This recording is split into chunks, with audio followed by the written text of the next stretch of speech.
Good morning all. Our next topic is essential requirements of an effective performance appraisal. ഒരു performance appraisal effective ആവണമെങ്കിൽ അതിന് വേണ്ട requirements എന്തൊക്കെയാണെന്നുള്ളതാണ്. First one, confidence and mutual trust.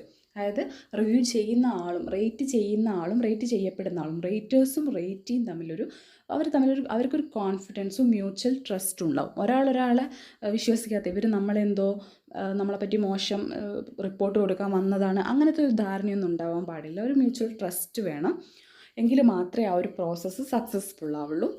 Second, definite objectives. Performance അപ്രൈസലിന് clear ആയിട്ടുള്ള objectives ഉണ്ടായിരിക്കണം. എന്തിനു വേണ്ടിയിട്ടാണ് ഇത് ചെയ്യുന്നത്?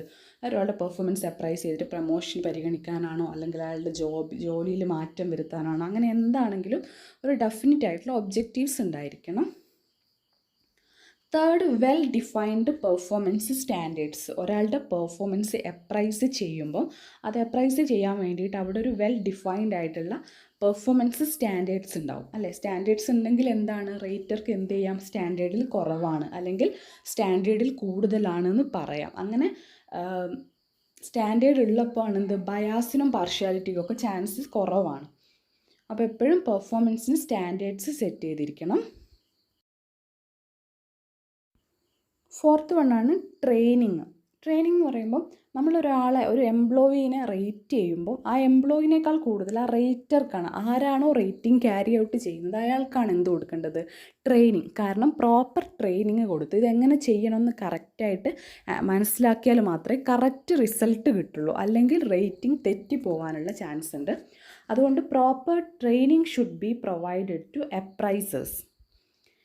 Next, job related behaviour. ഒരാളുടെ പെർഫോമൻസ് അപ്രൈസ് ചെയ്യുമ്പോൾ, ഒരു ഓർഗനൈസേഷനിൽ പെർഫോമൻസ് അപ്രൈസ് ചെയ്യുമ്പോൾ അയാളുടെ ജോബുമായിട്ട് റിലേറ്റഡ് ആയിട്ടുള്ള ബിഹേവിയറാണ് നോക്കുന്നത്. അല്ലാതെ അയാളുടെ സുപ്പീരിയറോട് പുറത്ത് വെച്ച് കാണുമ്പോൾ ഏത് രീതിയിൽ സംസാരിക്കുന്നുണ്ട്, നന്നായിട്ട് സംസാരിക്കുന്നുണ്ടോ, അതൊന്നും ഒരു ക്വാളിറ്റി ആയിട്ട് കാണാതെ ഓർഗനൈസേഷണൽ എൻവയോൺമെൻറ്റിൽ അയാളുടെ വർക്കുമായിട്ട് റിലേറ്റഡ് ആയിട്ടുള്ള ബിഹേവിയറാണ് പെർഫോമൻസ് അപ്രൈസലിൽ കൺസിഡർ ചെയ്യേണ്ടത്.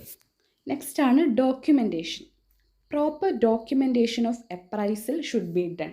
അതായത് ഒരു പെർഫോമൻസ് അപ്രൈസൽ ചെയ്യുമ്പം ആ റേറ്റർക്ക് പറയാൻ പറ്റണം എന്തുകൊണ്ടാണ് ഇങ്ങനെ ഒരു ബിലോ ആവറേജ് ആണെന്ന് പറഞ്ഞത്, അല്ലെങ്കിൽ എന്തുകൊണ്ടാണ് എബോവ് ആവറേജ് ആണെന്ന് പറഞ്ഞത്. അങ്ങനെ റേറ്റ് ചെയ്യാനുള്ള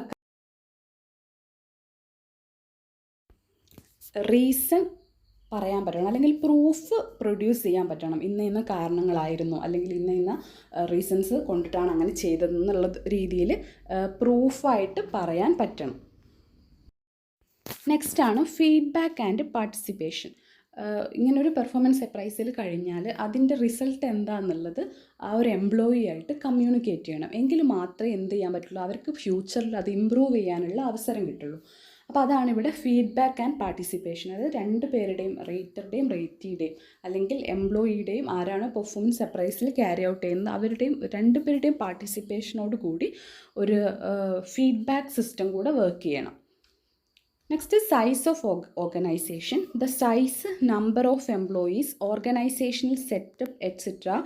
must be considered while designing the appraisal system. ഈ ഒരു appraisal system ഡെവലപ്പ് ചെയ്യുമ്പം ഓർഗനൈസേഷൻ്റെ സൈസ്, അവിടെ എത്ര ആളുകൾ വർക്ക് ചെയ്യുന്നുണ്ട്, അതിൻ്റെ ഓർഗനൈസേഷണൽ സ്ട്രക്ചർ അല്ലെങ്കിൽ സെറ്റപ്പ്, ഇതൊക്കെ കൺസിഡർ ചെയ്തിട്ട് വേണം പെർഫോമൻസ് അപ്രൈസൽ ഡിസൈൻ ചെയ്യാൻ.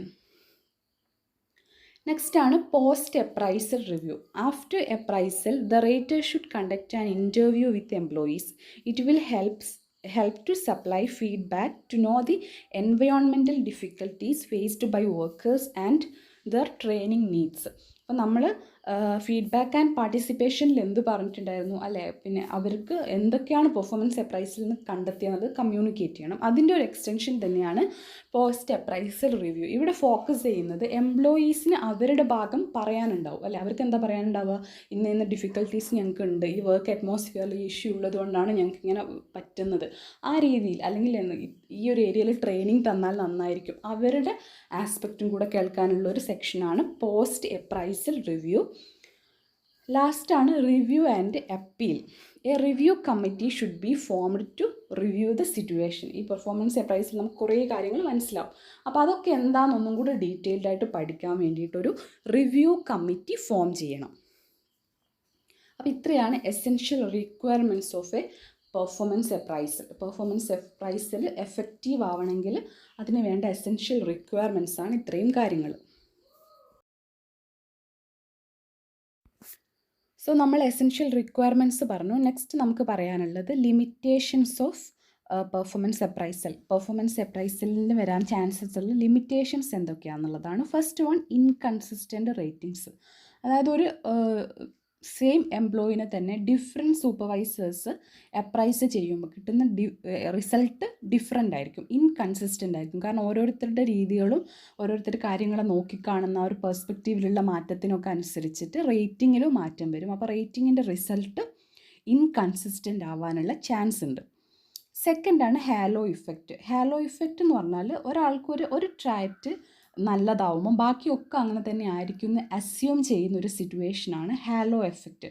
ഫോർ എക്സാമ്പിൾ, ഒരാൾക്ക് നല്ല കമ്മ്യൂണിക്കേഷൻ സ്കില്ലുണ്ട്, അപ്പം അതിൻ്റെ കൂടെ തന്നെ ആൾക്ക് ബാക്കി കുറേ സ്കിൽസും ഉണ്ടാവുമെന്ന് ഒരാൾ അസ്യൂം ചെയ്ത് പോവുക. നമുക്കങ്ങനെ തോന്നില്ല. ചിലപ്പോൾ ഒരാൾ ഭയങ്കര നന്നായിട്ട് സംസാരിക്കുമ്പം അയാൾ വളരെ ഉഷാറാണ്, വളരെ നല്ലതാണ്. അല്ലെങ്കിൽ ഒരാൾ ഇംഗ്ലീഷൊക്കെ സംസാരിക്കുന്നത് കേൾക്കുമ്പോൾ നമ്മൾ പറയും അയാൾ നല്ല എഡ്യൂക്കേഷനുള്ള ആളാണ്. പക്ഷേ എഡ്യൂക്കേഷൻ ഉണ്ടോ ഇല്ലയോ എന്നുള്ളത് ശരിക്കും നമുക്കറിയില്ല. പക്ഷെ നമ്മൾ ആ ഒരു ഇംഗ്ലീഷിലെ സ്കില്ല് എന്ന് പറയുന്ന ഒന്നിൽ നിന്ന് നമ്മൾ അസ്യൂം ചെയ്യാണ് ബാക്കി കാര്യങ്ങൾ. അപ്പം പെർഫോമൻസ് അപ്രൈസലിലും ഈ ഒരു ഹാലോ ഇഫക്റ്റ് ഉണ്ടാവാനുള്ള ചാൻസ് ഉണ്ട്. കാരണം ഒരു എംപ്ലോയിയുടെ ഒരു ട്രാറ്റ്, ഫോർ എക്സാമ്പിൾ അയാൾ എന്നും കറക്റ്റ് സമയത്ത് ഓഫീസിലെത്തും, വളരെ പങ്ക്ച്വലാണ്. അപ്പോൾ ആ പങ്ക്ച്വൽ എന്നുള്ള ആ ഒരു ട്രാറ്റിൻ്റെ ബേസിൽ തന്നെ അയാൾ വളരെ എഫിഷ്യൻ്റ് ആണെന്നും കൂടെ ചിലപ്പം അസ്യൂം ചെയ്തു പോകാനുള്ള ചാൻസ് ഉണ്ട്. അതിനെയാണ് ഹാലോ ഇഫക്റ്റ് എന്ന് പറയുന്നത്. തേർഡാണ് പേഴ്സണൽ ബയാസ് ഓഫ് അപ്രൈസർ. ഈ അപ്രൈസർ എന്ന് പറയുന്നത് ഒരു ഹ്യൂമൻ ആണല്ലോ. അപ്പോൾ ഹ്യൂമൻ ആയതുകൊണ്ടിട്ട് തന്നെ പല ഹ്യൂമൻ നാച്ചറും ഇൻഫ്ലുവൻസ് ചെയ്യാൻ ചാൻസ് ഉണ്ട്. ചില ആളുകളോടൊരു പ്രത്യേക ഇഷ്ടവും താല്പര്യമൊക്കെ ഉണ്ടെങ്കിൽ അവരെ അപ്രൈസ് ചെയ്യുമ്പോൾ ആ ഒരു കൺസിഡറേഷൻ, ആ ഒരു ഫേവററ്റിസം കാണിക്കാനുള്ള സാധ്യതയുണ്ട്. അതാണ് പേഴ്സണൽ ബയാസ് ഓഫ് അപ്രൈസർ. പിന്നെ വരുന്നത് ലീനിയൻസി ഓർ സ്ട്രിക്ട്നെസ്. ലീനിയൻസ് എന്ന് പറഞ്ഞാൽ വളരെ ലിബറലായിട്ട് ചിലരുണ്ടാവില്ലേ, മാർക്കൊക്കെ കൊടുക്കുമ്പോൾ കുട്ടികൾക്ക് ഒരുപാട് മാർക്ക് കൊടുക്കും, അതൊരു ലീനിയൻ്റാണ്. ചിലരെന്ന് പറഞ്ഞാൽ വളരെ സ്ട്രിക്റ്റ് ആയിട്ട് കൊടുക്കുള്ളൂ. അപ്പം അങ്ങനെ ലീനിയൻ്റായിട്ട് ഒരാൾ ചെയ്യുമ്പോഴും അടുത്ത ആൾ വന്ന് വളരെ സ്ട്രിക്റ്റ് ആയിട്ട് ചെയ്യുമ്പോഴും വലിയ വ്യത്യാസം റേറ്റിങ്സിൽ വരും. പക്ഷേ അത് ആക്ച്വലി ആ ഒരു റേറ്റിങ്ങിൻ്റെ പ്രശ്നമാണ്, ആ ഒരു എംപ്ലോയിയുടെ പ്രശ്നമല്ല. അപ്പം ആ രീതിയിൽ റേറ്റിങ്ങിൽ ഡിഫറൻസ് വരാനുള്ള ചാൻസ് ഉണ്ട്. നെക്സ്റ്റ് ആണ് ആവറേജ് റേറ്റിംഗ്. അതായത് ഒരാളടുത്ത് നമ്മൾ ഒരു സുപ്പീരിയറോട് പറയുകയാണ് ഇത്രയും സബോർഡിനേറ്റ്സിനൊന്ന് അവരുടെ പെർഫോമൻസ് അപ്രൈസ് ചെയ്യണം. അപ്പോൾ അവിടെ ഒരു സാധ്യതയുള്ളത് ഈ ഒരു അപ്രൈസർ എന്ത് ചെയ്യും, എല്ലാവർക്കും ഒരു ഏകദേശം ഒരു ആവറേജ് എന്നുള്ള റേറ്റിംഗ് കൊടുക്കും. അതിനുള്ള കാരണം എന്താണെന്ന് വെച്ചാൽ പിന്നെ ഹൈ പെർഫോമൻസ് ആണെന്ന് കൊടുത്താലും അതേപോലെ ലോ ആണ്, ബിലോ ആവറേജ് ആണ് അല്ലെങ്കിൽ എബോവ് ആവറേജ് ആണെന്ന് കൊടുത്താലും അതെന്തുകൊണ്ട് അങ്ങനെ വന്നു എന്നുള്ളൊരു എക്സ്പ്ലനേഷൻ കൊടുക്കാനുള്ള ചോദ്യം വരാനുള്ള സാധ്യതയുണ്ട്. അത് ഒഴിവാക്കാൻ വേണ്ടിയിട്ട് ഒരു ആവറേജ് ആ ഒരു രീതിയിൽ റിസ്ക് എടുക്കാതെ ആ ഒരു റീജിയനിൽ റേറ്റിംഗ് ചെയ്യാനുള്ള ഒരു ടെൻഡൻസി ഉണ്ടാവാറുണ്ട്. പിന്നെ നോ ഡെഫിനിറ്റ് സ്റ്റാൻഡേർഡ്സ്. ഈ പെർഫോമൻസ് അപ്രൈസൽ ചെയ്യാൻ നമ്മൾ എത്ര തന്നെ സ്റ്റാൻഡേർഡ് സെറ്റ് ചെയ്യാമെന്ന് പറഞ്ഞാലും അതൊന്നും ഒരു വളരെ ആക്യുറേറ്റ് ആയിട്ടുള്ള ക്വാണ്ടിറ്റേറ്റീവ് ആയിട്ട് പറയാൻ പറ്റുന്ന സ്റ്റാൻഡേർഡ്സ് അല്ല. അങ്ങനെ ഒരു ഡെഫിനിറ്റ് സ്റ്റാൻഡേർഡ്സ് ഇല്ലാത്തത് കൊണ്ടിട്ട് തന്നെ അതും പെർഫോമൻസ് അപ്രൈസലിൻ്റെ ഒരു ലിമിറ്റേഷനാണ്. Next, lack of reliability. അതായത് ട്രെയിനിങ് അപ്രൈസലിന് പല മെത്തേഡ്സും ടെക്നിക്സും ഒക്കെ ഉണ്ട്. ആ ടെക്നിക്സിലൊക്കെ പ്രോപ്പറായിട്ട് ട്രെയിനിങ് കിട്ടിയിട്ടില്ലെങ്കിൽ അതിൽ നിന്ന് വരുന്ന റിസൾട്ടിൻ്റെ റിലയബിലിറ്റി കുറവായിരിക്കും. അതായത് അപ്രൈസൽ ചെയ്യുന്ന ആളുകൾക്ക് ഇതിനെപ്പറ്റി വെൽ നോളജ് ഉണ്ടായിരിക്കണം. നെക്സ്റ്റ് ആണ് incompetence. Due to lack of knowledge and skills, the raters may fail to evaluate performance accurately. എല്ലാ റേറ്റേഴ്സിനും കറക്റ്റായിട്ട് ഇങ്ങനെ പെർഫോമൻസ് ഇവാലുവേറ്റ് ചെയ്യാൻ പറ്റണമെന്നില്ല. അവരതിൽ ഫെയിലായി പോകാൻ ചാൻസ് ഉണ്ട്. അതിൻ്റെ കാര്യം അവർക്കതിൽ നോളജും സ്കില്ലും ഒക്കെ കുറവാണെങ്കിലാണ്. പിന്നെ ഉള്ളത് ട്രേഡ് യൂണിയൻ റെസിസ്റ്റൻസ്. ഇങ്ങനത്തെ കാര്യങ്ങളൊക്കെ ട്രേഡ് യൂണിയൻസ് റെസിസ്റ്റ് ചെയ്യണം, അവരത് പ്രതിരോധിക്കാനുള്ള ചാൻസ് ഉണ്ട്. കാരണം എന്താ, അവർ പറയുന്നത് അത് എംപ്ലോയീസിൻ്റെ ഇടയിൽ ഒരു ഡിഫറൻഷിയേഷൻ ഉണ്ടാക്കും. കുറച്ച് ആളുകൾ നന്നായിട്ട് പെർഫോം ചെയ്യുന്നതാണ്, കുറച്ച് ആളുകൾ മോശമായിട്ടാണ് ചെയ്യുന്നത് എന്നുള്ളൊരു ആ ഒരു ഡിഫറൻഷിയേഷൻ അവരുടെ ഇടയിൽ ഉണ്ടാവാൻ ചാൻസ് ഉള്ളത് കൊണ്ടിട്ട് തന്നെ ട്രേഡ് യൂണിയൻ പെർഫോമൻസ് അപ്രൈസലിനെ റെസിസ്റ്റ് ചെയ്യും. ആ ഡിസ്ക്രിമിനേഷൻ, വിവേചനം വരുന്നതാണ് അവർ പറയുന്നത്. പിന്നുള്ളത് സിമിലാരിറ്റി എറർ. സിമിലാരിറ്റി എറർ എന്ന് പറഞ്ഞാൽ ഫോർ എക്സാമ്പിൾ ഒരു സുപ്പീരിയറാണ്, അയാൾ ഒരു കോളേജിലാണ് പഠിച്ചത്. അപ്പോൾ ആ കോളേജിൽ തന്നെ പഠിച്ചിട്ടുള്ള സബോർഡിനേറ്റ്സ് ഉണ്ടെങ്കിൽ സ്വാഭാവികമായിട്ടും അവരുടെ അടുത്തൊരു സോഫ്റ്റ് കോർണർ ഉണ്ടാവാനുള്ള ചാൻസസ് ഉണ്ട്. നമ്മൾ പഠിച്ച കോളേജിൽ തന്നെ പഠിച്ച ആളുകൾ ആ രീതിയിലൊക്കെ. അങ്ങനെ എന്തെങ്കിലും ഒരു ക്വാളിറ്റി സുപ്പീരിയർക്കുള്ള സെയിം ക്വാളിറ്റി അല്ലെങ്കിൽ സെയിം ആയിട്ടുള്ള എന്തെങ്കിലും ഒരു കാര്യം സബോർഡിനേറ്റ്സിൽ വരുവാണെങ്കിൽ, സിമിലാരിറ്റി വരുവാണെങ്കിൽ അവിടെ ഒരു പാർഷ്യാലിറ്റി വരാനുള്ള ചാൻസസ് ഉണ്ട്. അതാണ് similarity error. The raters try to find out those qualities in subordinates which he himself possess. അയാൾക്ക് തന്നെ ഉള്ളത്, അല്ലെങ്കിൽ അയാൾ ജോലി സ്ഥലത്ത് ചെയ്യുന്ന ഒരു പ്രത്യേക കാര്യം, അയാൾ എന്തെങ്കിലും എന്താ പറയുക, ഡയറിയിലും കാര്യങ്ങളൊക്കെ നോട്ട് ചെയ്ത് വെക്കുന്ന ഒരു ശീലമുള്ള ആളാണെങ്കിൽ അങ്ങനത്തത് സബോർഡിനേറ്റ്സിൽ ഉണ്ടോ എന്ന് ചെക്ക് ചെയ്യുക. എന്നിട്ട് അത് ചെക്ക് ചെയ്തിട്ട് അങ്ങനെയുള്ള ആളുകളാണെങ്കിൽ അവരെ പറ്റി ഈ ഒരു സുപ്പീരിയർക്ക് റേറ്റർക്ക് എന്തായിരിക്കും, നല്ലൊരു മതിപ്പുണ്ടാവും. അത് ശരിക്കും എന്താണ്, ആ ഡയറിയിൽ നോട്ട് ചെയ്യുക എന്നുള്ളത് ഇമ്പോർട്ടൻ്റ് ആയതുകൊണ്ടല്ല, അയാളത് ചെയ്യുന്നത് കൊണ്ട് നാച്ചുറലി അങ്ങനെ ഒരു ഇത് വരുന്നതാണ്. അപ്പോൾ അതാണ് സിമിലാരിറ്റി എറർ. അപ്പോൾ ഇത്രയാണ് ലിമിറ്റേഷൻസ് ഓഫ് പെർഫോമൻസ് അപ്രൈസൽ.